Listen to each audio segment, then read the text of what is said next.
O Tribunal Regional Federal da Primeira Região suspendeu o depoimento do ex-presidente Lula, marcado para a próxima terça-feira em Brasília. O petista seria ouvido no processo que apura se houve tráfico de influência na compra de caças suecos para a Força Aérea Brasileira durante o governo Dilma Rousseff. A ação faz parte da Operação Zelotes. A Justiça Federal acatou o pedido da defesa de Lula e ainda não há uma nova data para que o ex-presidente seja ouvido. Lula nega essas acusações.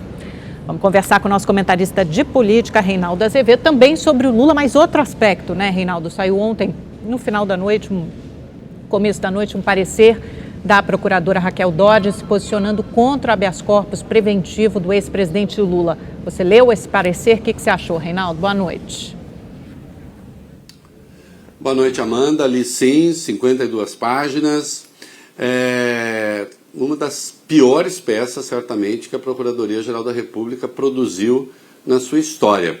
Eu nem vou entrar no mérito aqui se o Lula merece ou não merece ter o habeas corpus preventivo. Eu vou tentar ser didático, se alguma coisa escapar, eu remeto o telespectador para o meu blog, que eu explico ali no detalhe. Vamos lá. A Procuradora diz que o Lula não pode receber esse habeas corpus preventivo porque aquela decisão, Amanda, tomada em 2016, né, quando por 6-5 o tribunal decidiu que é possível, mas não obrigatório, a prisão depois da condenação em segunda instância, ela disse que aquilo tem efeito vinculante.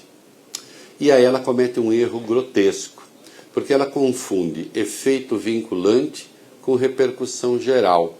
Aquilo tinha repercussão geral, isto é, os demais tribunais e o próprio STF tinham uma indicação de que poderiam seguir aquela orientação, isto é, mandar prender depois da condenação em segunda instância. Mas os tribunais podem simplesmente ignorar as questões de repercussão geral. E quando eles ignoram, o Ministério Público vai e recorre. Muito bom. O que é efeito vinculante? O efeito vinculante é quando é obrigatório. Aí sim, o Supremo tomou uma decisão e acabou. Os demais tribunais se vinculam àquela decisão, inclusive o próprio Supremo. E aí não cabe decisão contrária. Acontece, Amanda, que eu creio que a procuradora, ou quem quer que tenha redigido o texto para ela, acho que não foi ela de próprio punho, porque ela tem uma boa formação, se esqueceu de ler o parágrafo 2º, né, do artigo 102 da Constituição. Tem efeito vinculante apenas as ações declaratórias, as ações diretas de inconstitucionalidade, as ADINs, as ações declaratórias de constitucionalidade e depois, por efeito de lei, as arguições de descumprimento de preceito fundamental. São 3 tipos de ação apenas, 3 tipos, que lidam diretamente com a Constituição, que tem o chamado efeito vinculante. Aquilo que se decidiu em 2016 se chama agravo em recurso extraordinário. Não tem efeito vinculante, tem apenas repercussão geral. Portanto, o argumento a que ela recorre para recomendar a negativa do habeas corpus para o Lula é falso. E ela também faz uma confusão danada, porque ela diz que aquele trecho da Constituição que diz que ninguém será considerado culpado até que não haja sentença, trânsito em julgado da sentença condenatória, ela diz que isso, na verdade, está sendo mal interpretado na Constituição e que o que está presente no Código de Processo Penal, no artigo 283, está contaminando a Constituição. É um desastre a argumentação pela simples razão, Amanda, de que a Constituição é de 1988 e o artigo 283 do Código de Processo Penal é de 2011. Portanto, aquilo que veio depois não poderia ser causa do que veio antes. Então, na verdade, é ele que foi redigido o artigo de acordo com o que indica a Constituição. Se o habeas corpus será ou não concedido ao Lula, não sei. Eu sei que a argumentação da procuradora é furada.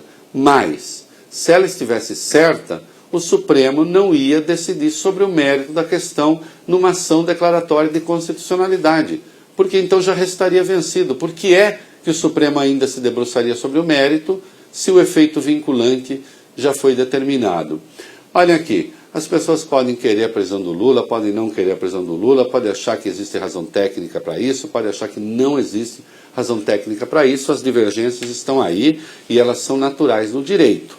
Agora, o que não pode acontecer é uma Procuradora-Geral da República ignorar o que diz a Constituição e estabelecer uma relação entre o Código de Processo Penal e a Constituição que absolutamente não existe. O nome disso é direito criativo. O direito criativo também é conhecido por bagunça, né?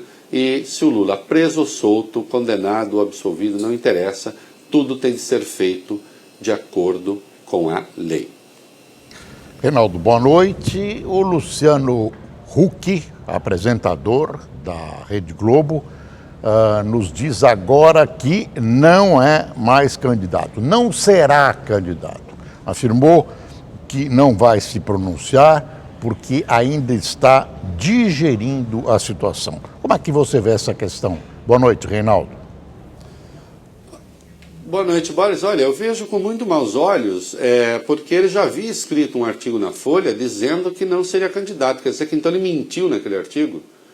Alguém que diz que vem para fazer política, que vem para inovar e que vem para apresentar uma coisa nova em política, já começa com essas patranhas, né? Já começa então com um artigo lá atrás que era mentiroso.